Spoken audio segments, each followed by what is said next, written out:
right, welcome everybody. Thank you so much for taking the time out to come tonight. And again, excuse my voice if I'm a little hoarse. Uh, so this week we have in Eco 201, we have our milestone 2 due, and this covers sections 2 and 3 of your final project paper. So if you recall from our first webinar and from your work on milestone 1, each of these milestones is simply a portion of your paper, or a couple portions of your paper. So the first milestone, you submitted section 1 of your paper, and this one you're going to be submitting sections 2 and 3. So we're using here, just like we did on our last webinar, this is the final paper guide. Since this covers everything that you need to know for all the milestones, this is the easiest document for us to use. You do have access to this document in your class. I believe it actually might be shared in 2 separate places within the course. I think we're all still getting used to navigating where everything is in Brightspace as instructors. We know where it was in Blackboard, and now we have to get to know where it is in Brightspace. But I believe if you go to the assignment guidelines and rubrics area of the course, found under Start Here, there's a place for all the final project resources, including this document that I'm sharing right now. Yeah, I think it is in both of those places. So if anybody at this point can't find this document, let us know in the chat, and we can walk you through it, or if we need, I can email you a copy of it, or just check with your instructor and they can point it out to you. But it should be, if you go to Start Here, you can access it under Final Project Resources. It has its own folder in Start Here, or through the assignment guidelines and rubrics area. So those are the 2 places where I believe you can find it. So last milestone, you did the purpose of your paper and history and overview of the company. So you kind of set the lay of the land. You got to know your company a little bit better in writing about them, how they started, what they do nowadays. And now is when we're going to get into the economic application. So we're going to be looking first at supply and demand conditions for section 2.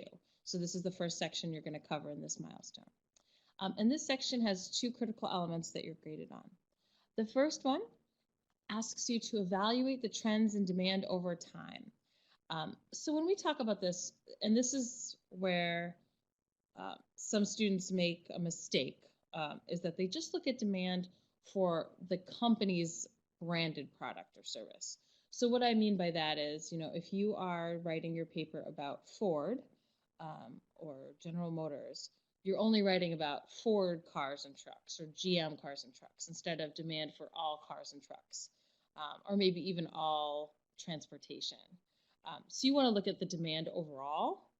And then on the next element is where you hone in on the specifics of your company. So how many cars and trucks did Ford sell? That's what you'll look at in the next element. But for this element, you want to take a higher look and look at market demand. So if you'll see here, we've got a video link to our textbook that talks about the determinants of market demand.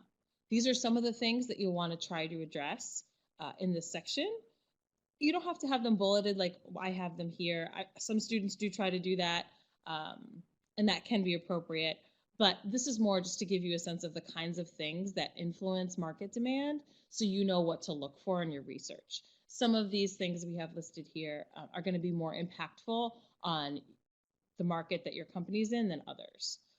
So in terms of income, when people's incomes rise, in general, they can buy more of all goods that they're interested in, if those are normal goods. Price of related goods, so whether that's complements or substitutes. So when the cost of substitutes increases, so if you're saying cars and trucks, if the price of air travel and buses and trains increases, then that makes cars more attractive relatively than they were before. So that's the impact of substitutes. Complements, on the other hand, have the opposite effect. So when the price of gasoline goes up, that's a complement to cars and trucks. You'll see demand for cars and trucks decrease. So when we look at price of related goods, you need to know if those related goods are complements or substitutes. Of course, tastes, that's a huge one. That's one that almost every student talks about, how tastes are changing and how that changes market demand. Population and demographics, certain products and services are aimed at certain groups of people. And as those groups of people grow larger or grow smaller, so will trend the demand for those products or services. And expected future prices. Again, this is one of those ones that might not have a direct impact on all of your companies' products or services, but for some goods and services, knowing that in a year or 6 months, the price of that product or service is going to be lower or higher might impact whether or not you want to buy it today, or how much of it you want to buy today. So some things we can buy more of now to take advantage of a lower price, and some things we can put off buying so we can get a lower price in the future. Not all things we can put off buying like that, like gasoline. You need to pretty much buy gasoline on a regular basis, or food. But some things you can change the timing of your purchase, so expected future prices could play a role.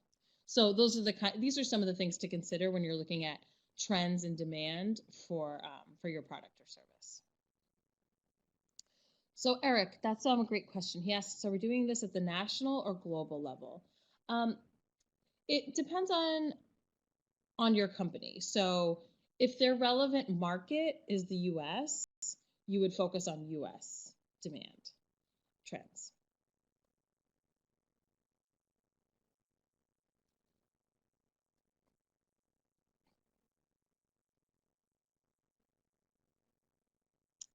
Making sure I haven't missed any other questions. Yep, so Under Armour, I would say you're mostly probably looking at trends within the United States. I would guess the bulk of their sales is in the US, so that's probably the most relevant market. Right, like a lot of people will look at, Starbucks, more people, and, there's a bigger middle class growing in China. So demand for things like coffee house coffee and tea is growing, and just eating out of the house is growing as the middle class grows in a huge country like China. So for companies that are looking to expand into those territories, that's something relevant you might want to bring up here.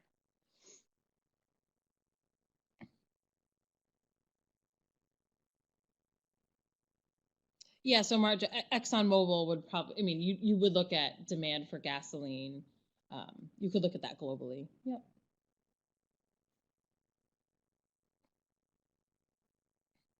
So Matthew, yes, it's true that a lot of the annual reports only go back 3 years, but you can get older annual reports. So let's say, we're in 2018, so we have data for most companies through 2017. So if you want to get information from the annual reports for 5 years, let's say you get the 2017 annual report, that gives you 2017, 2016, 2015. And then you can go get the 2014 report, and that gives you 2014, 2013, and 2012. And you might just want to read even some of those other ones just to see what they're talking about in the business section of those reports, which is usually, 5 to 10 pages long. It's not too bad in most of them, to read about the trends that they see in the market. Because, you're writing the paper, right? But at the end of the day, what's put in the business section of those annual reports in looking at the market, they are very much experts in this. So we can leverage their experience as we write this.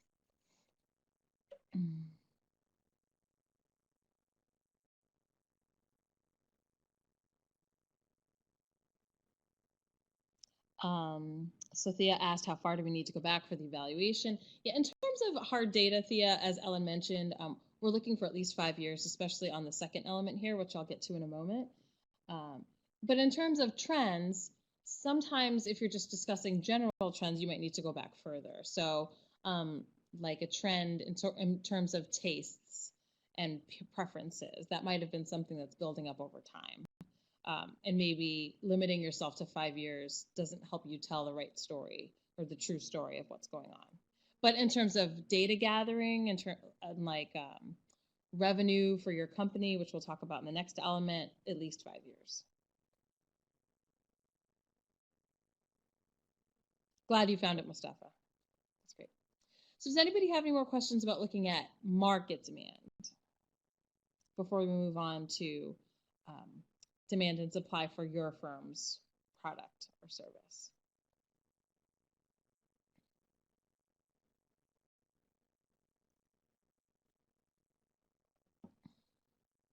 See a couple people typing, but hopefully we're good there. Okay, so the next element asks that you analyze information and data related to demand and supply for your firm's products to support your recommendation for the firm's actions. So the first thing I want to point out is you're not making the recommendation here, but the things that you present and discuss in this section will be part of the support for your recommendation for the firm's actions, which you're going to do, at the end of the paper. So you don't actually put the recommendation in here, just keep in mind that what you present here is going to help support those findings.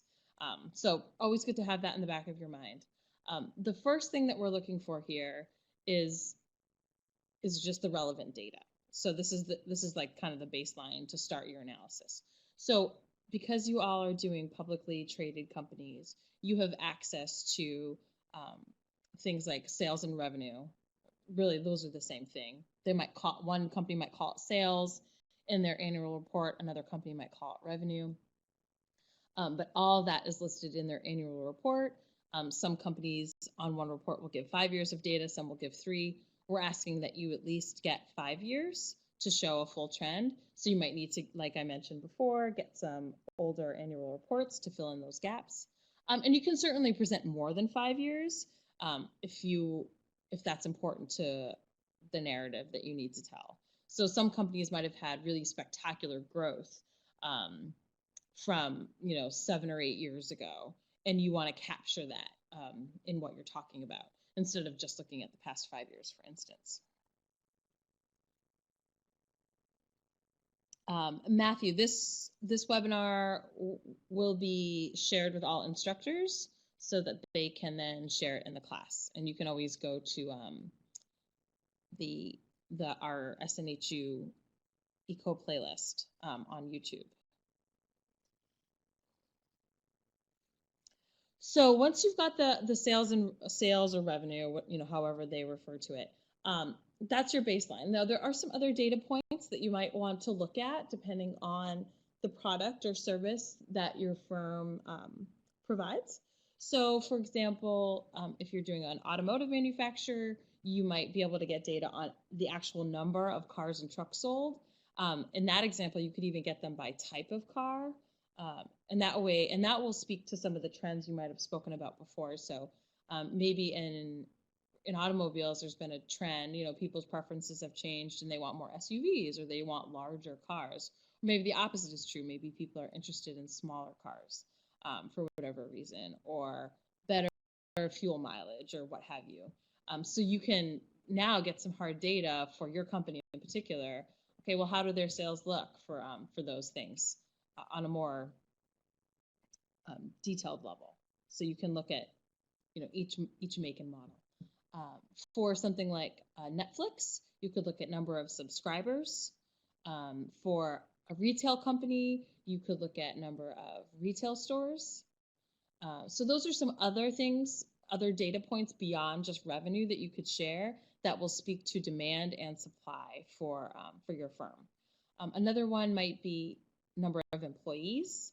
Another one could be new manufacturing facilities, if that's relevant to your company. So like if Sam Adams has a new brewery that they opened, because they have more demand, so they need to increase supply, so they had to build a new brewery in another city to keep up with demand for their beer, for example. I don't know if that actually happened, that's a hypothetical. But these are the kinds of things that you can look at in terms of just gathering information that speak to demand and supply for your company's product. So once you've got that, then you're just basically going to discuss it a little bit and talk about what's going on and why we see what we see. So if demand is increasing, where's that coming from? If sales are increasing, where's that coming from? One thing to note with sales is that sometimes prices, they can be selling for a higher price, but not really selling much more. So, you might want to try to tease that out if it's possible. And that's why sometimes looking at the number of items sold is good too. Does Netflix have more customers, or do they have the same amount of customers, but they just increase the price on everybody? Those are two different things, and you might want to, be able to capture that. So you can talk about that side of things, and then also talk about the supply side of things in more detail beyond just the information grab. So what allows the company to increase their supply? We have determinants of supply here, and again, this is not something you have to address each one of these individually. This is more, these are the determinants of supply, so consider them as you look into what's impacting the company. So input costs affect how much a company can supply, technological improvements, prices of substitutes, the number of firms in the market, and also expected future prices. So these are just some of the things that you can look at as you seek to explain what you see going on in terms of your company's sales.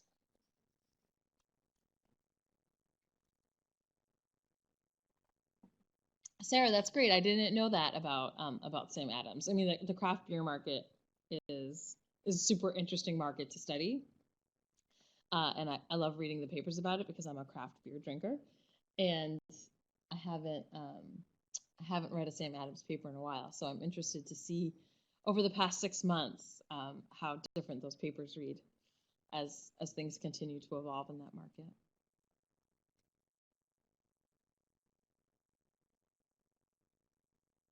Where do you live, Haiwa?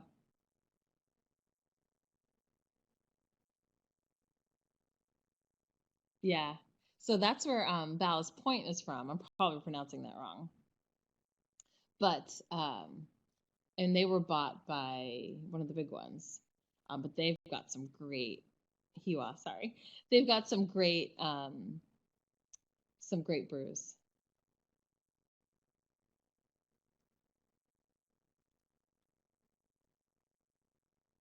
So the next section is on price elasticity of demand. And this has 3 critical elements, so I want to make sure that we've got time to cover all this. The first of these is asking you to analyze information and data to justify how the price elasticity of demand for your product is determined.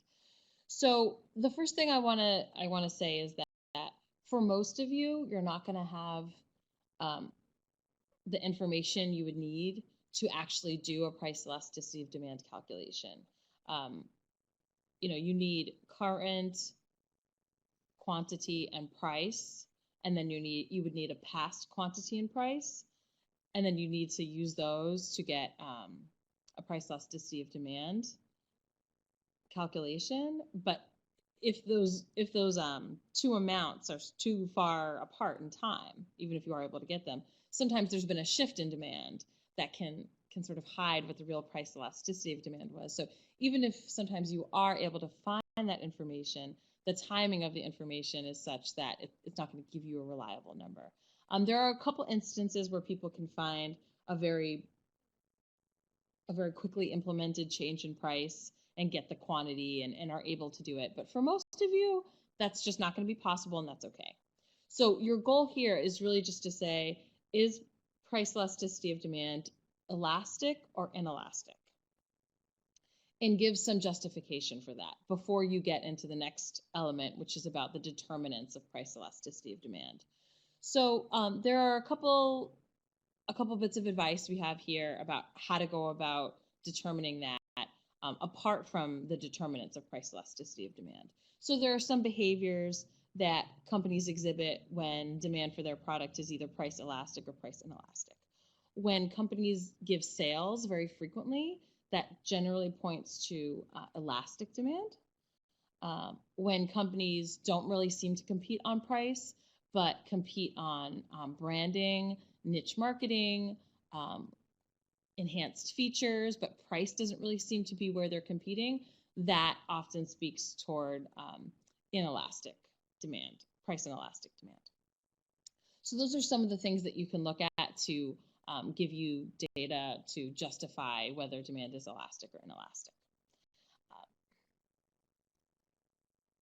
So I see some action in the chat. Let me check it out. So Matt says, so hybrid cars from GM would be inelastic because there are other automakers producing hybrid cars cheaper with government kickbacks.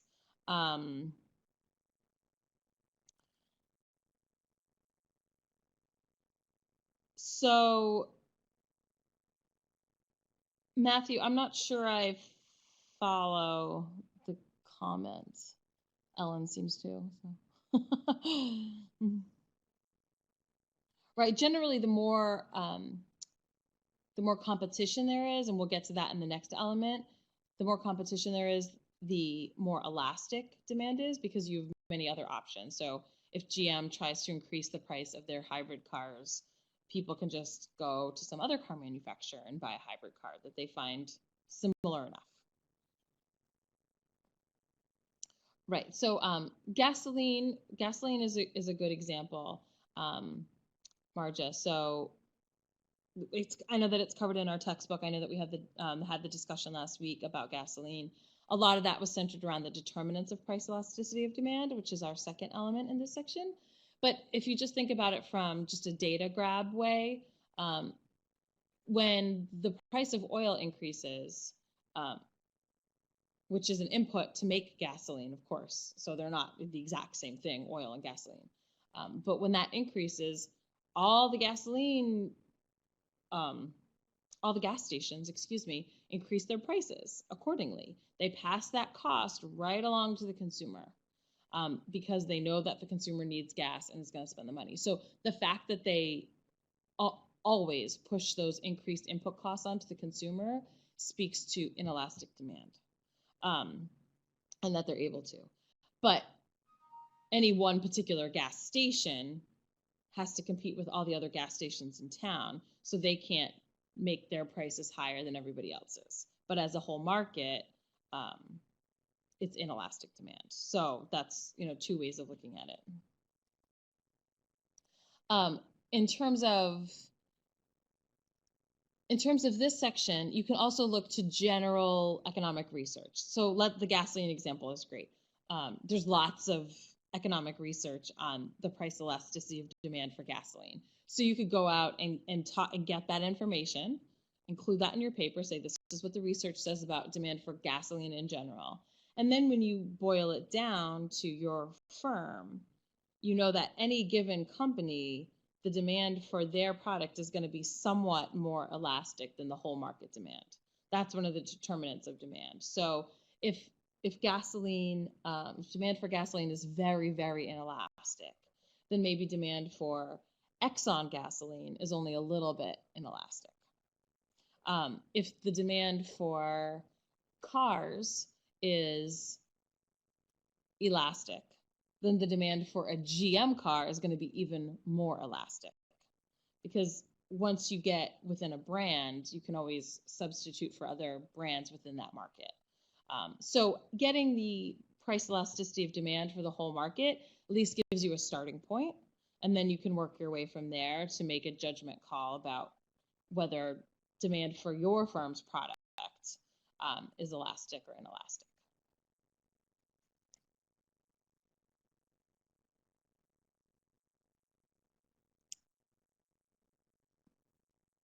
So Ellen's doing great, keeping up with some of your company-specific questions.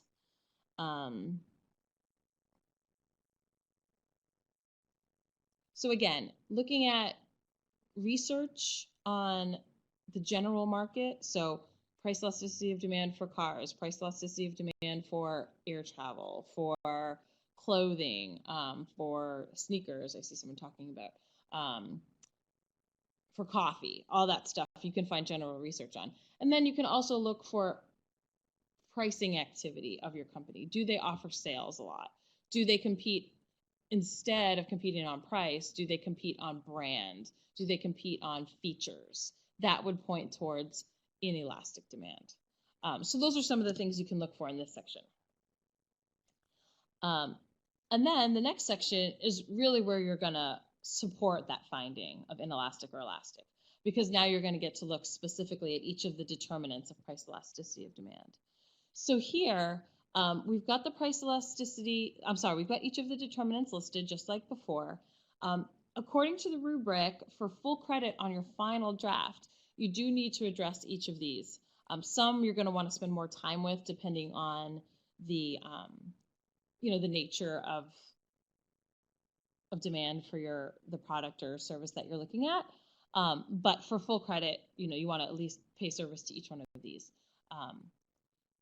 Availability of substitutes, how many other choices do you have for this product? And again, it doesn't just have to be the same exact kind of product, but a product that can do a similar job. So again, the transportation example, trains and buses and subways and even bicycles are substitutes for cars sometimes.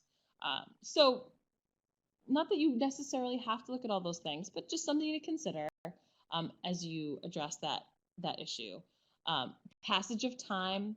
So that refers to how people react once a price change has taken place. The more time goes on, the more elastic demand will be, because they find ways to find other substitutes or do without, or just make other changes that don't make them depend on the increase in price that they had to deal with in the short term. Luxury versus necessity. This one students don't really ever seem to have a problem with. When something's a luxury, since you don't need it, you're more price sensitive, price elastic demand here. And necessities demand tends to be inelastic. But again, each of these things, you might have something that has a lot of substitutes, but is a necessity. So those point in opposite directions. Lots of substitutes means elastic demand, but necessity means inelastic demand. One of those things is going to win out in terms of where does the elasticity land? Is demand elastic or inelastic? So that's your call to make. So don't worry if, based on your product or service, if these point in different directions. At the end, your determination is which forces are stronger, and that's going to support whether or not demand was inelastic or elastic on the whole. And then definition of the market. So this speaks to how broad you're looking at the market. Are you talking about the market for cars? Are you talking about the market for automobiles? Are you talking about the market for transportation altogether? So the narrower the market, the more elastic the demand is. So since you're just talking about your firm's product or service, that's a much narrower market. So you're gonna want to address that when you compare it to market demand overall. So demand for Netflix is going to be more elastic than demand for all TV watching in general, and movie watching or screen entertainment, because you're narrowing the definition of the market. It doesn't mean that it's elastic, it just means it's more elastic than all that stuff combined. And then share of budget. This one students, I think, tend to grasp pretty well, but for some reason, I don't know if Ellen, you experienced this too, I find maybe because it's at the end of the list, it's often left out. But when students apply it, they don't seem to have any trouble applying it. So when something is cheap, just a low dollar amount, and you don't have to buy it every single day or something like that, it's a small portion of your budget, you almost don't really notice a change in price, up or down. So you don't react to it. You're not very sensitive to a price and change if you're not noticing it. But when something is a big ticket item, a house, a car, appliances, electric bills, things like that, you are more sensitive to price because it's just taking up a bigger portion of your income. So this is where things like the analysis of, if you're doing GM, is going to look very different than the analysis of doing Netflix. Netflix isn't a necessity. For a lot of people, a car is a necessity, but people react very differently to price changes there. And that's one of the reasons.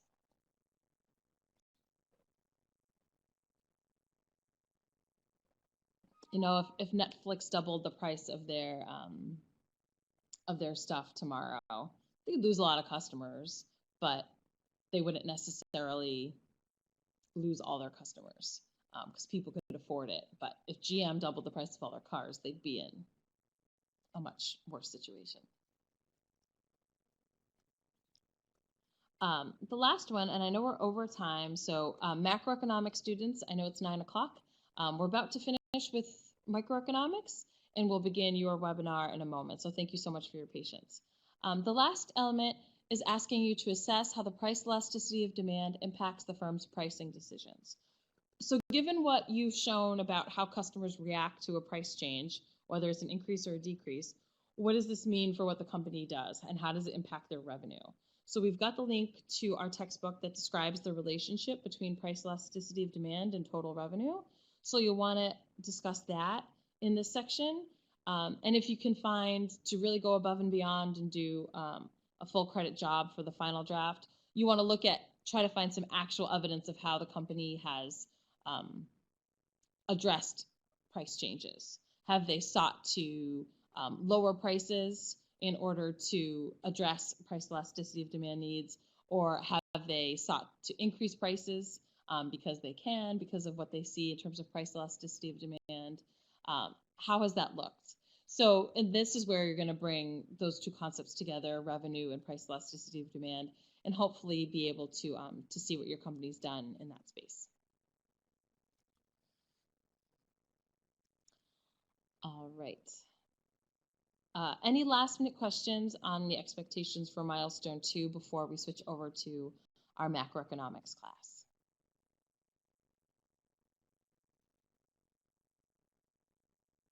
Yep, Deborah, ECO 202 is going to start in just one moment. We're just a little late finishing up with ECO 201. But thanks for your patience.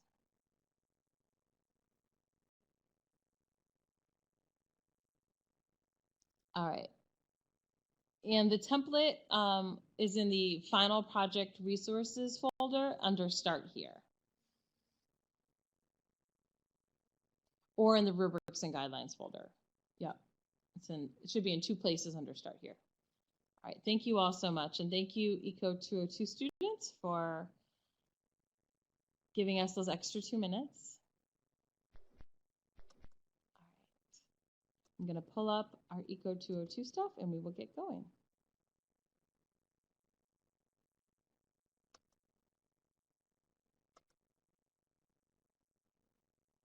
I think I've got the right one.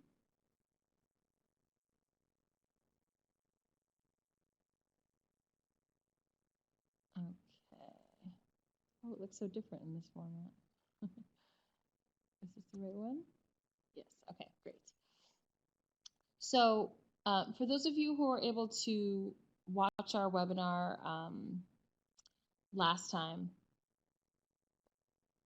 you may remember that this template might look a little different than the one that's shared in your class.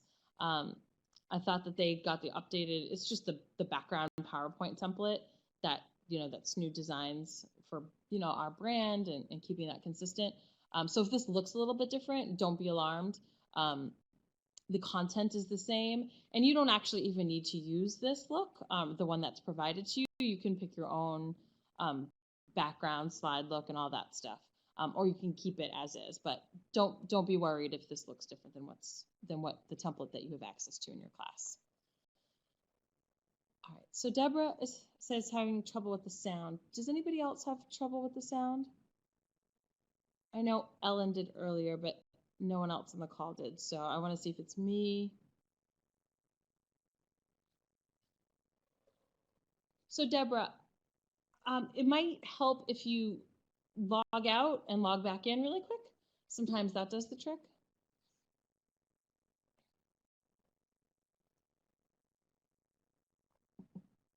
Carly, so when you say you couldn't get the template to work, could you elaborate on that so I can better direct you to some help? You should just like exit this thing, Deborah, and then come right back in.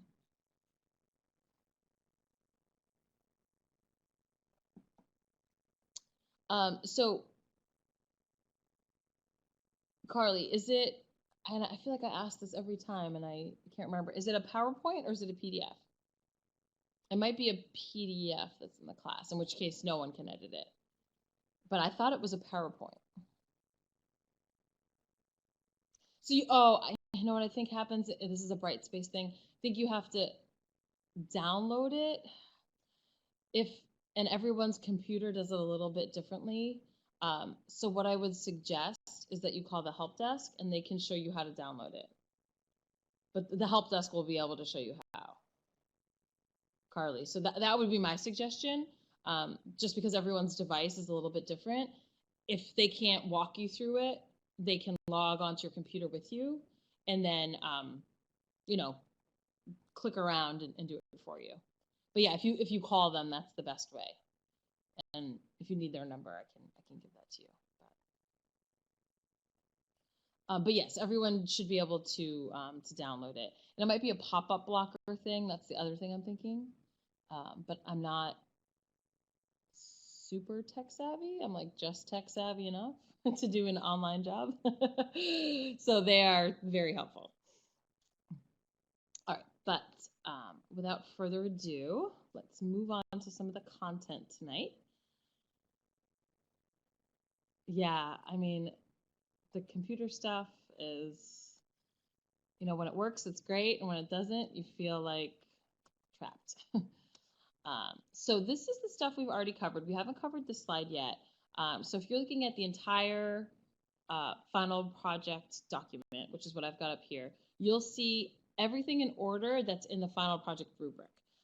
For our last milestone, we did the first 5 elements, which ended with interest rates. Then is foreign trade imports and exports, but you are not doing those tonight, or this week rather. Those, because we don't cover foreign trade until week 6, we skip these 2 slides and we jump right into fiscal policy, which is what we're working on this week in class and what you're going to finish for the do for your milestone and complete for the end of this week. So fiscal policy, first of all, I know that it's only Wednesday of the week, and so we're just getting into it. But fiscal policy is really everything around taxation and spending done by the federal government, generally with some sort of aim at an economic impact. So, or consideration of an economic impact. Now, every once in a while, there's, or all the time really, there's some element of federal spending that isn't really related to an economic policy, but just spending that has to happen. But the general policy around how much we spend and how much we tax and who gets taxed and what gets taxed, all that in general is considered fiscal policy. So really you're looking at federal government spending and federal government taxation here. Now, this first slide, looking at fiscal policy, is looking at fiscal policy at the start of your chosen decade or time period. So let's say that you are doing the 90s. So you want to give, in your presentation, a snapshot of, it's January 1st, 1990. What does fiscal policy look like? So obviously that requires, to some extent, looking back in time a little bit. What was the lay of the land at that time period? What did taxation and spending policy look like in 1990? And then, you know, so you'll talk a little bit about what those policies look like and why. And we've got some links here to some starting research sites. This is by no means the be-all, end-all, and these are just general websites so that you know that they exist and they might be helpful. So if you click on this and go to Congressional Budget Office, it's not going to bring you to anything specific. You'll still have to do some search, but this is just to let you know that these are places that talk about things that are related to fiscal policy. You know, I know that if you go to Google and you just type in fiscal policy 1990, that might not get you very far. So this is somewhere you can get some relevant research on the topic. Congressional Budget Office is great because their reports specifically look at the economic impact of policies that were implemented. So that's a great place to start. On the White House website, reviews policies implemented by, you know, presidents over time. So if you find the relevant president, sometimes you can find some reports specifically talking about economic policies. And National Bureau of Economic Research is just a huge research center that has papers written on all sorts of topics. So they definitely touch on fiscal policy, but they're not limited to just fiscal policy. So this is just scratching the surface. Shapiro Library is also a great resource. On our SNU Eco channel, we have a video that was a webinar. So it's a video of a recording of a webinar that we did last term with the Shapiro Library. And they walked us through some places you can go to find research for this project. So that's a great resource too. So he, the librarian that we worked with, he talked about some of these sites and some other sites as well. And just, how to refine your search terms so that you can get what you're looking for.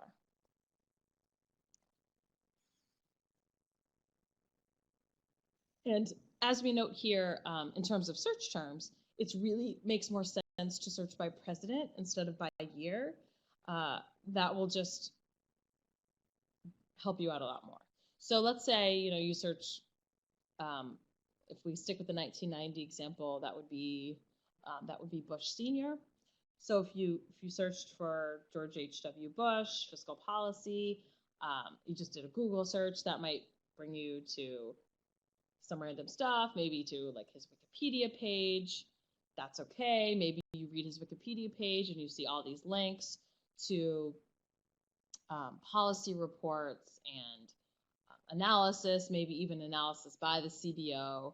And then that stuff you can use to put in your actual work here. Ideally, no one will be citing Wikipedia, but it can be a great place to start your research and find some good resources. In addition, and of course, the Shapiro Library, but definitely searching by president is your best bet. So make sure you know who the president was in each of the years that you're looking at.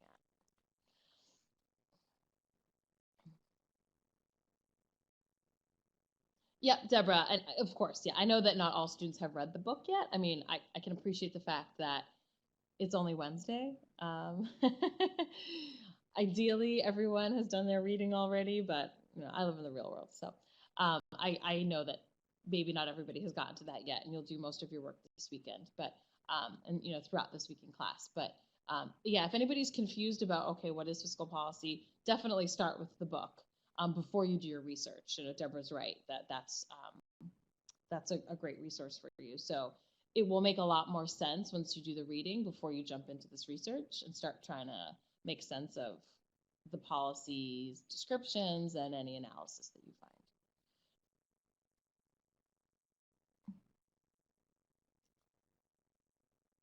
All right, so that's the first one. So you're giving sort of the lay of the land.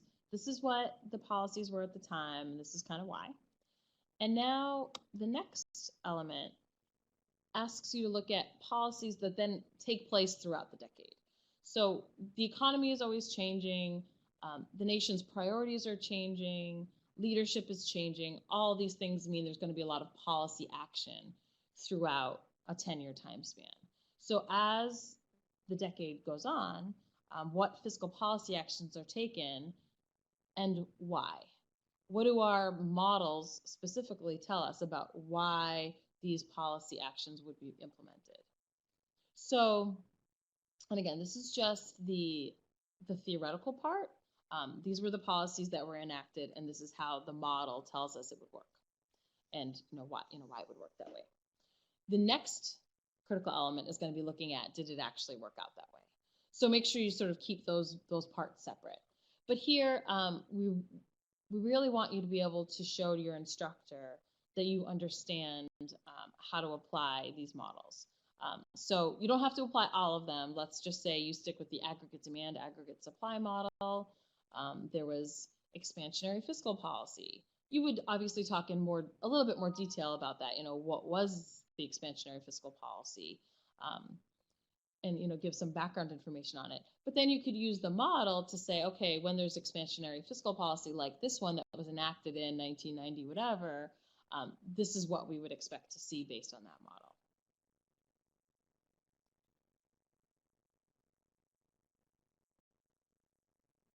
So, Rayanne, no, they're a little different. So the Keynesian consumption function and the aggregate demand, aggregate supply model look look very different. So we've got links to them here that bring you to the spot in the textbook that discusses them to help you refresh your memory. So in total, this milestone will be 3 to 5 slides of content. So the first one that we just went over, fiscal policy, just at the start, is usually 1 slide. Depending on how much fiscal policy action there was, this critical element could be anywhere from 1 to 3 slides. And generally the last element is just 1 slide, typically what I see. So that's where we get that 3 to 5 number. But yeah, like Ellen says, typically more is not a problem, especially if your style of creating the PowerPoint slide is more spread out, or if there's just a lot more that you want to include. Certainly, if you want to go through each policy one by one, and there's a lot of policies, and you put them each on their own slide, I don't think your instructor is going to have a problem with that if you're showing a deeper, deeper knowledge and analysis there.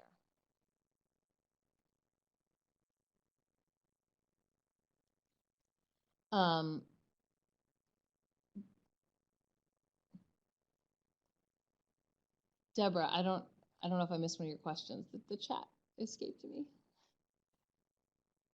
Yeah, so this one, it looks like you guys are talking about the 2 different milestones. So what's due this week is just fiscal policy. Next week, we're going to do monetary policy, which is pretty much anything related to the central bank, which is called the Federal Reserve, which we'll learn about next week. So if you find anything related to that, that's monetary policy, so you can just put a pin in it for next week. Or anything really related to interest rates, because that is how the central bank, the Federal Reserve, that's the mechanism by which they enact their policies through interest rate targeting. So anything that you find about policy and interest rates, that's probably monetary policy. So put a pin in that too for next week. Really, your focus here should be anything related to taxation and spending. So policies that seek to change that in any way. But really here, the goal of this element is to show that you understand either or both of these models and how to apply them to actual policy, or to show why this policy might make sense. What is this? What were our leaders thinking? Why do they think that doing this policy will help increase GDP or control inflation or decrease unemployment? So you can use the models to show that.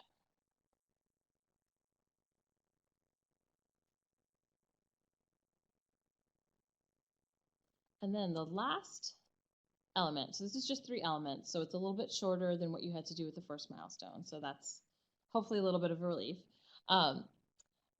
This is looking at the impact of the policies. So usually the policies are meant to have a macroeconomic impact. So like I was saying, impacting unemployment, impacting inflation, impacting GDP growth. So in those cases, you've already got the data. So you can sort of go back and look at that data that you collected for milestone 1 and say, okay, well, yeah, we did see a decrease in unemployment after this policy was enacted. You might want to get a little bit more granular than that. So the example that we have here, the War on Poverty by President Johnson. So you could try to go into that level of detail and see if poverty was reduced. Did we see consumption increase? Did we see median wages increase? Did we see any other metrics of poverty that you might want to look at? You could include here to see if it was effective. So those are just some ideas beyond just the baseline macroeconomic data. Then you'll also want to look at the more micro impact.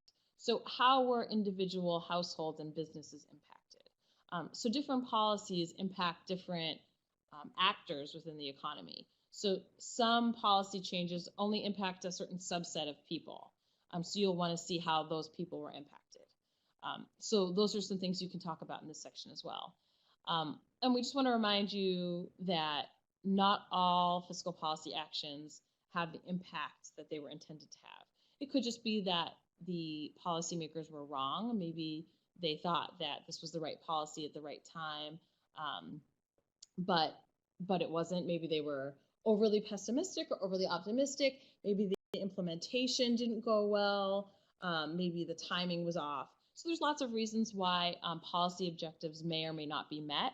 So those are things that you can address here as well. Every once in a while, students do take an additional slide here if they want to look at the policy impact. Let's say you had a couple of big fiscal policy actions, and to address their impact, you really want to address them separately. And if you want to spread this out into more than one slide, that's totally fine.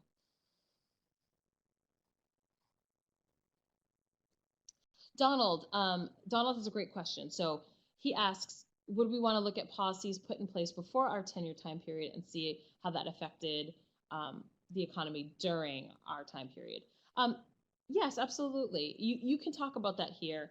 I don't want to say that you're required to, but if you think it's relevant to the overall discussion of policy impact, and presumably you might have mentioned it in the very first slide when you said, okay, this is how things started off, then it would fit in organically here, sure.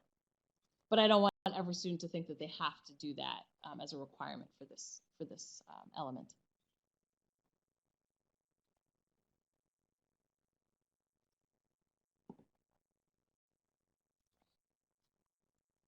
Yeah, Lucy, that's a great example, looking at how different industries were impacted. Yep, so that would be more looking at the micro side. So this last bullet, how are individual households and businesses impacted? Yeah, that's a great example.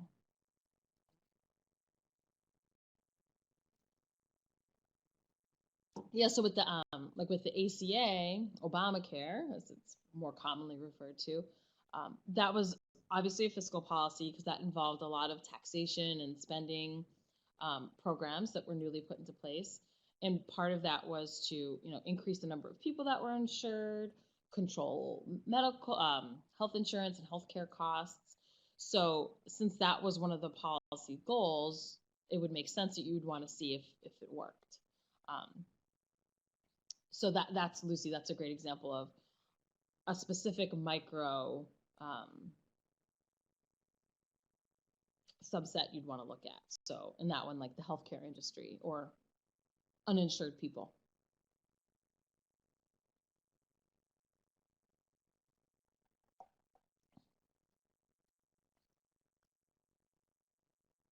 Any other questions on any of this milestone? Doesn't just have to be about this element.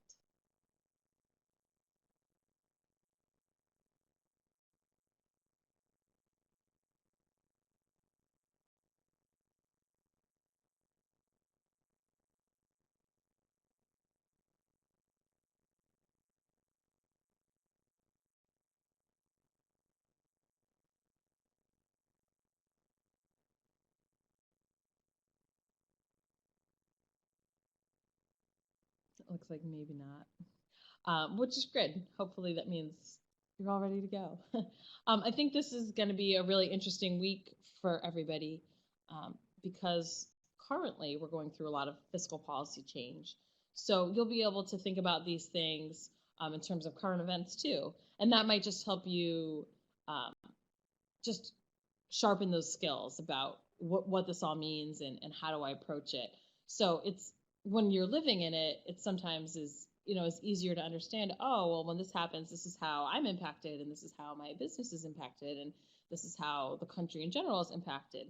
And that might be hard to see when you're looking at some past time period, but thinking about stuff happening now will help you better understand the theory behind all this so that you can apply it better to your actual research. I think it will help. It just gives you sort of an anchor. So we've got lots of examples these days because there's been a lot of change at that level. So a lot out there to think about.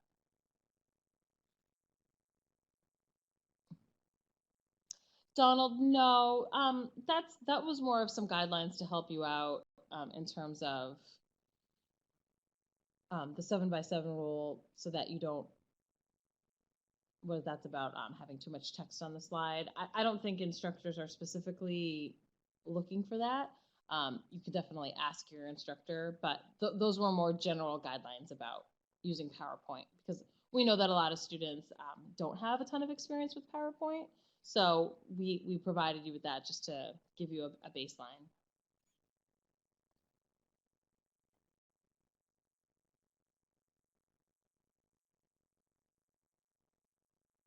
Oh, Ellen, that makes more sense. 50 to 59.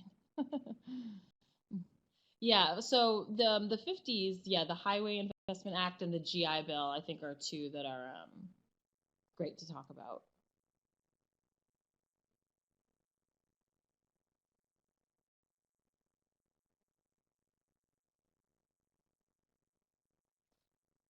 Carly, I would definitely check out the Shapiro Library to get some information on the unemployment rate.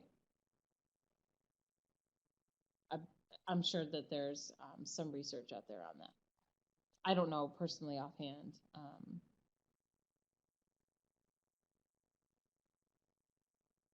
Yeah, but why would that increase the unemployment? I suppose, yeah, when a lot of people come back from the war, then it just takes them some time to find work, perhaps, as they go from being non-civilians to civilians.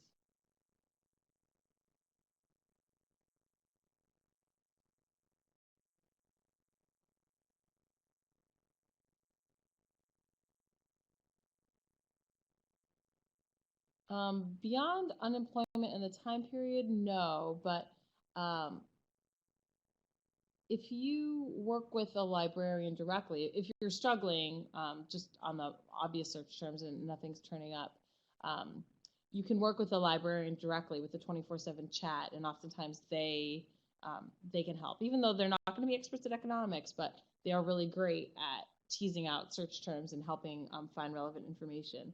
And you can also work with your instructor, and they might be able to, do a search on their end and find some information about that.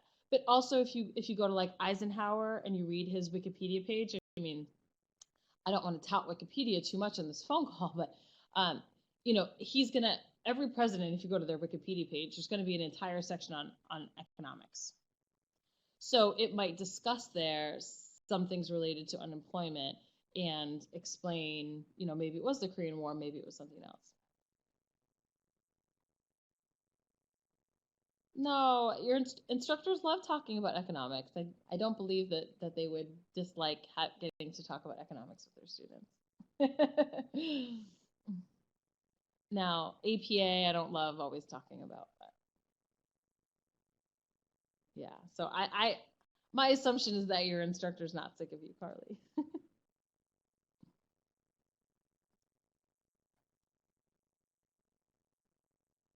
But yeah, I would definitely recommend reading up on Eisenhower, because if unemployment, if it's high, like you say, and to be honest, off the top of my head, I don't remember what the rates look like throughout that time period. I haven't read a 1950s paper in a while, project in a while, but certainly that was an issue for him as a president. So certainly he was doing things to address it. So I'm sure it would come up in research that you do around Eisenhower and his economic policies.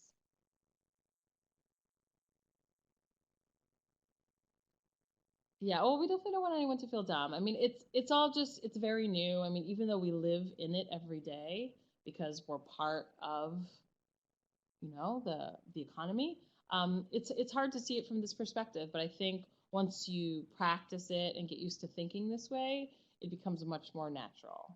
But you do have to practice. So, the more you read about it, the more you start seeing themes come up and the same people talking about the same kinds of things. Why certain things happened, and using the terminology that you use in this class, using it, throughout the reading that you do when you do your research, and then it starts to come together. But yeah, I mean, there's a lot of new terms, a lot of new ways at looking at things that just the more you read about them, the more normal it sounds. But at the beginning, it doesn't sound normal at all. Yeah, and Crash Course, they've got, I know someone already mentioned it, but they've got great videos as well, and they do a lot of macro stuff too.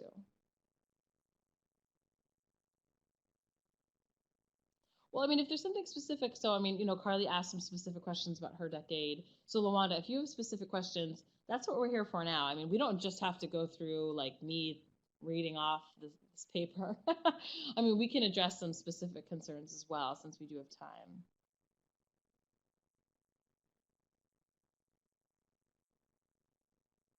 time. Deborah, yeah, that's the 70s are interesting. Well, when did yeah. So Lucy, great. So Lucy asked if you need to include a graph or chart. Um, it's not required.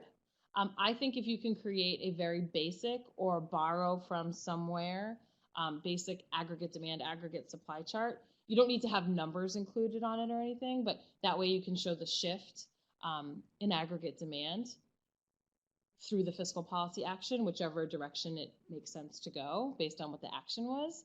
Um, I think that would go a long way in helping you explain that you know how it's applied. But no, a graph of that or of the Keynesian consumption function, if that's the one you choose to apply, are not technically required.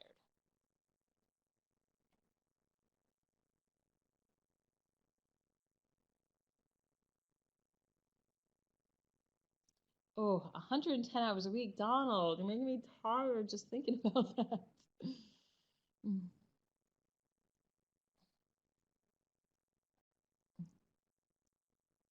Yeah, Deborah, great advice. I mean, I think that the book has a lot of practice questions you can do too. I mean, I know you guys aren't looking for more work, but if understanding the concepts generally better is going to help you feel more grounded when you go to jump into the research, it might make sense to, spend a half an hour going through the book, maybe doing some of the, what's it called in my lab? I forget what it's called, but you can do just practice problems. They're not part of your graded homework, so they're not required at all, but they are there for you to try out.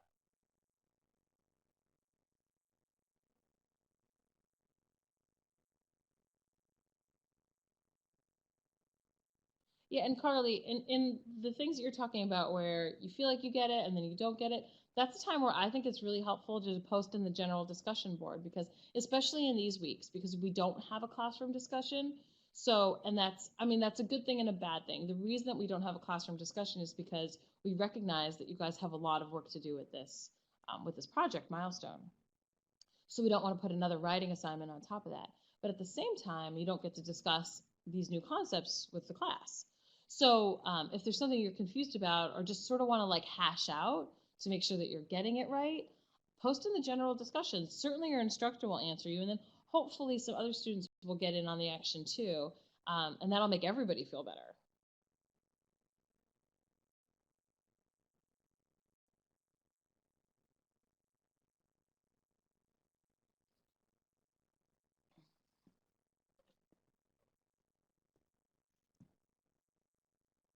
So I would definitely recommend trying that. And it's early in the week. So, if as you're doing your research, like, man, I really don't get it. Like, why does this happen when taxes are increased? I don't get it.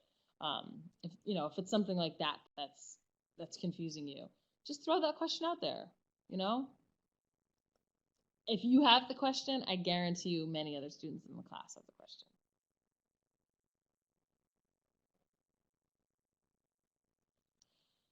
I mean, I don't know how many students do, but your instructor is definitely checking. And then what I often do as an instructor is if there's a great question like that, it's not like, uh, what's the number for the help desk, But if it's like a real actual discussion type of question that I think other students might benefit from, I might make an announcement and say, hey, let's talk about this in the general questions forum, because I think it's going to help everybody on their milestone this week.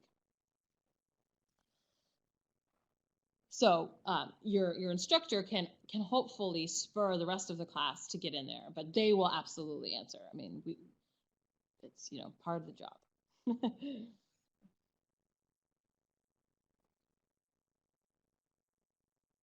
But yeah, and I do encourage my students also to subscribe to the general questions forum.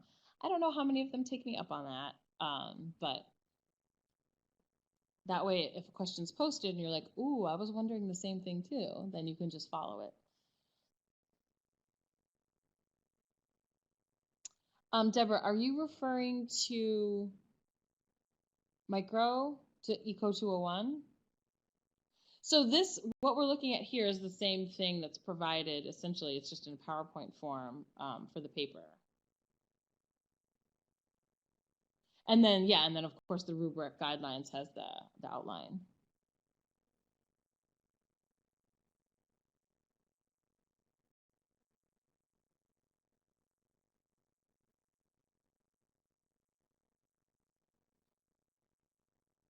Right, Carly. Yeah, like I said, there's a lot of new terminology here that just takes some getting used to. So I think the more you read through it, if you watch some of those like videos that people are suggesting, like Khan or Crash Course, I'm partial to Crash Course. I know a lot of other people really love Khan.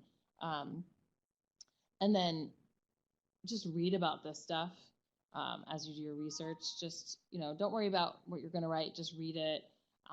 You'll see the same terms coming back up again. And the more you're exposed to it, like I said, the easier it becomes to understand what it's about. So, Chand, yes, this PowerPoint, this document that I'm sharing is available in the class. It's different than micro, where it's located, how you get to it, but it's under the final project resources, which to get to.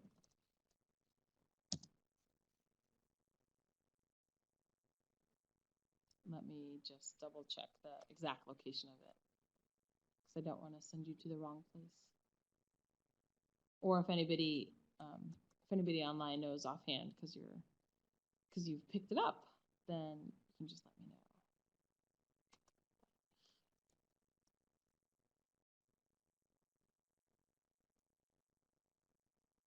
know. Oh no, not the plague.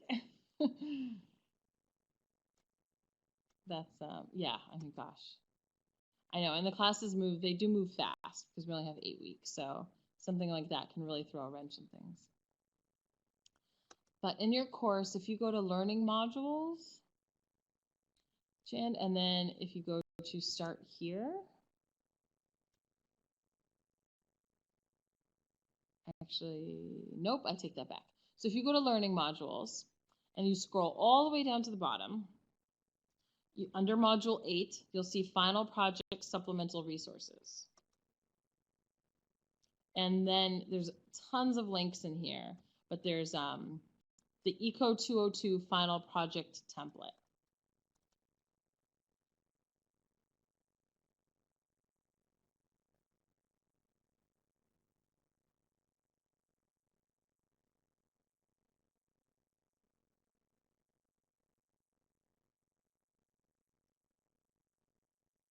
So, Patty, so yeah, you're not the first person to say that they had. I think Carly, you might have mentioned it. I think it's a pop-up blocker thing. So when I click on it, so I'm in the course right now, and I click on it,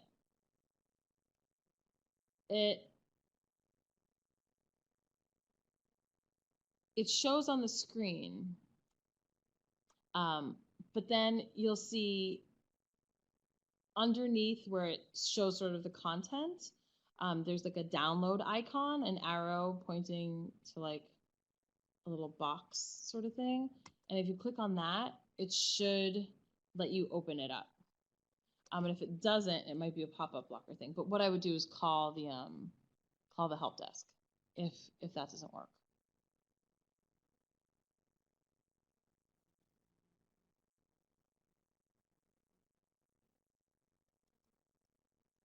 So yeah, I was just able to do it. So it's certainly not like on a global level that the file doesn't work. It's probably just more how your computer allows you to download it. So you definitely have to click that download button. And then it gives you the actual PowerPoint.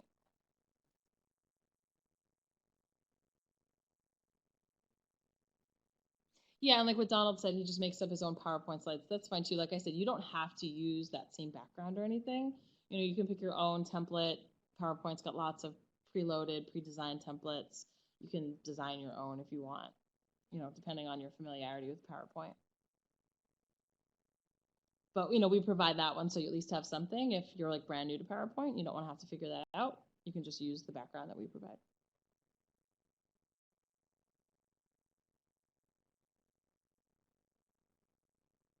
Oh, Carly, once you're done at SNU, you'll be an internet pro.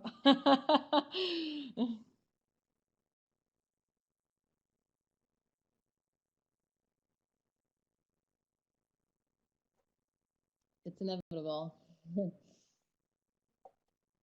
But so I know we're 10 minutes over. That's okay by me. If you guys still have questions, I'm happy to answer them. I don't want to keep you here any longer if you don't have more questions. But certainly, you know, just recap a few general recommendations. If you have questions about any of this stuff, your research, just the general economic concepts, terms, models, any of that stuff, post in your general questions forum. Check out the library webinar that we have on our Eco channel on YouTube. So that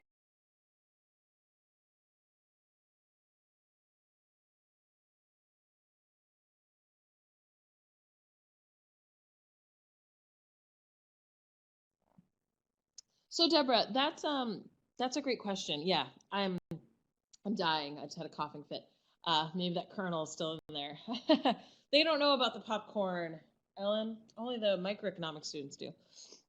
But to Deborah, to your question about funding a war. So technically a war in and of itself is not fiscal policy, because when you go to war, you're not, hopefully, your goal is not to have an economic impact. But, you know, generally fiscal policy might say, well, we need to decrease our military spending or increase to be more fiscally responsible, for instance. And that general attitude towards military spending could be considered fiscal policy. But like the Korean War, money spent in the Korean War, in and of itself is not fiscal policy. So that can be a little bit of a gray area, but and it certainly has any government spending, you know, depending on how large it is, it's still going to have an impact on the economy. But when we're judging these fiscal policies, we want to see, did they have their intended goal? So like for the Korean War, the intended goal is not to have an economic impact. So we can't really judge its success or failure based on how it impacted the economy, even though it will have an economic impact, because that wasn't the point. So we want you to focus on, this policy was put in place to have this economic impact. Did it succeed? Did it fail? Did it have some unintended consequences? So that's why we wouldn't want you to focus on war spending specifically for this portion, because that's not the goal of war spending.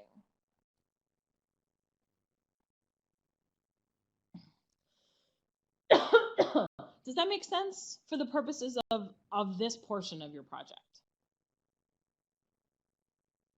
So like in the last section where you did all that data, like things that impacted employment, inflation, and GDP, certainly war would come into place there, especially if, you know, if it was big war. You know, those are other events other than policy, fiscal and monetary policy, which we do next week, that have an impact on the economy. So,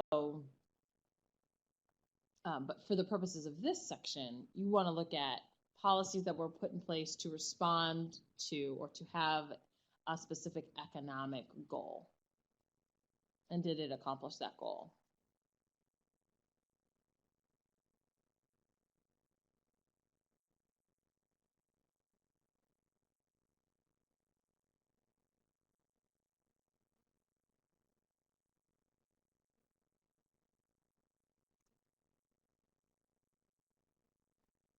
Sorry, I'm reading back through some of the old posts. You guys are making a lot of posts here in the chat. I love it. So I saw something. So Rand, when are we going to be working on the foreign trade portion of the final project? So we cover foreign trade, Rand, in week 6. And so you have a discussion in week 6 that helps you prep for the 2 elements that you will submit just for the final draft. So those elements aren't submitted as part of a milestone, just in the final.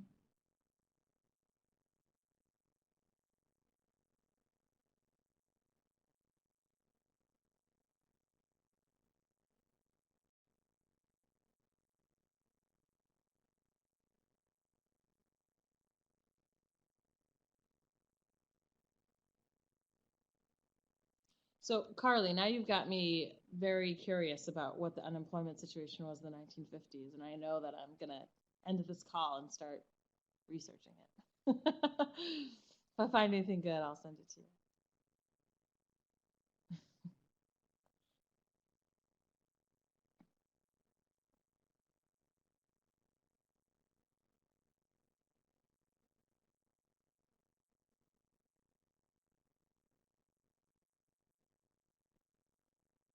But Carly, that was last week's milestone. Are you talking about the elements from last week?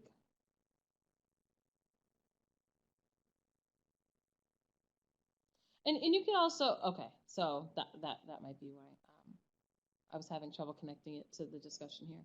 I don't know which events you picked, but you can go beyond just those events to explain, what impacted unemployment. Because sometimes things are cyclical, and so it's not necessarily one particular event. But discuss that with your instructor too.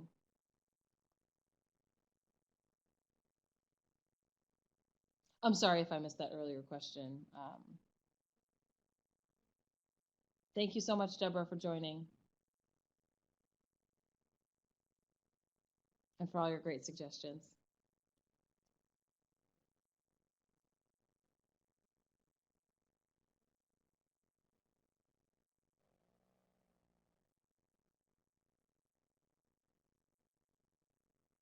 Oh, thanks, Ellen. Now I'm going to click that link.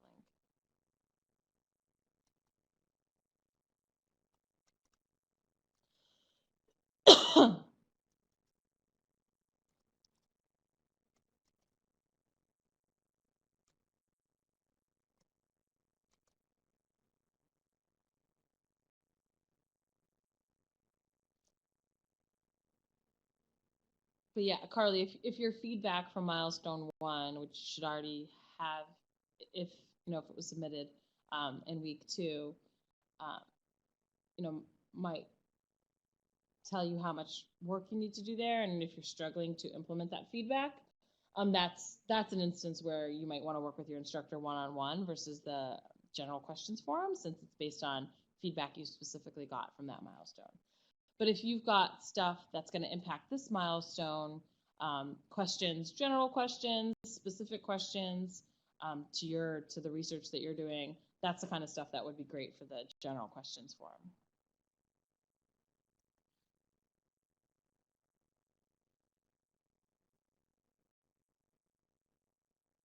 So, Rayanne, it's going to be the 2 elements on foreign trade and the 2 elements that are part of the conclusion.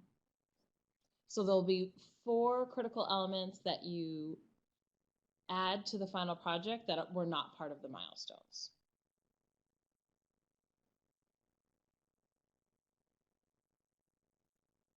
And all of this is outlined if you look at the final project guidelines and rubric, it breaks all that down for you. Which pieces are covered in which milestones.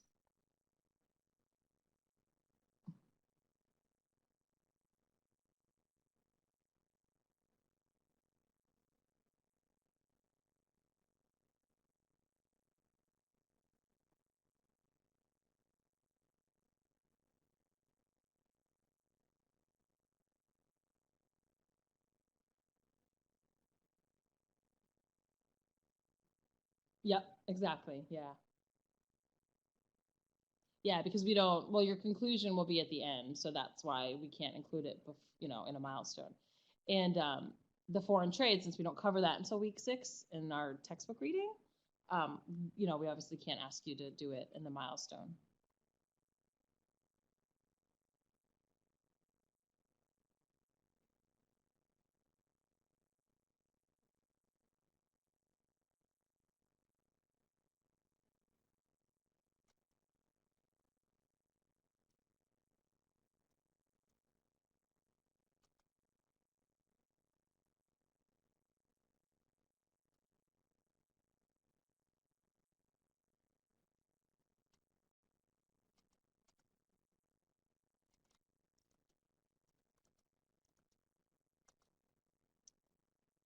All right, so it doesn't look like we have any more questions. So thank you guys for hanging out for some extra time to get some of these questions answered that you have. If anything comes up, you know what to do. Either, contact your instructor directly, post in your general questions forum, check out some of the great resources we have on our YouTube channel. This recording will be available there by around 10 a.m. tomorrow. And we've got some other great resources there for you to check out. Of course, use the resources in the textbook. And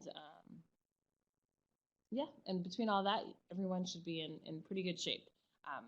Remember, this is a milestone, so the grading expectations are a little bit lowered to make this somewhat less high stakes and to give you an opportunity for feedback. So certainly do not let perfection be the enemy of good here. Most important thing is that you do your research, you cover each element as best you can, and you get your feedback. So that's going to be what will put you in the best position for the final. Yes, thank you, Ellen. I think it's the first time we didn't have anybody ask about speaker notes.